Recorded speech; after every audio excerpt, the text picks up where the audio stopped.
د سلو انټرنیټ د وجنه د خیبر پختونخوا حکومت د ایلون مسک سره رابطه کړې ده. هغه چې د خپل انټرنیټ زمونږ په دې صوبه کې کولاوږي. که تاسو کتلې د یو څو میاشتونه انټرنیټ چې دی هغه ډیر زیات سلو دی. نو د دې د وجنه د ایلون مسک سره رابطه وساتله چې دغه انټرنیټ زمونږ په دې صوبه کې کولاوږي، ځکه چې دغه د سټلایټ انټرنیټ دی.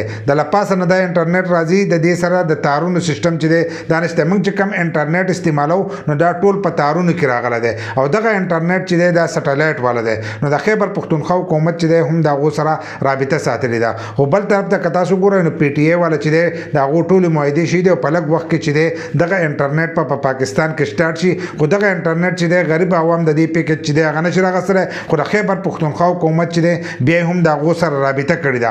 په دې باندې رابطه کړې ده چې حکومت چې دی هغه د دې خلاف څه ایکشن نه اخلي چې د انټرنیټ د سره وجې نسلو ده او د دې د لاسه چې دی ملک ته ډېر غټ نقصان میلاو شو. نو هغه چې زموږ صوبه چې ده هغه د دې د وجې نه خراب نه شي. د دې د وجې نه چې دی هغو د ایلون مسک سره رابطه ساتلي او دغه شان دی هم ولیدي چې موږ به د چین سره هم د دې په باره کې چې دی رابطه کوو چې هغه موږ له انټرنیټ چې دی دلته راکړي او زموږ دا صوبه چې ده دا مخکې روانه شي.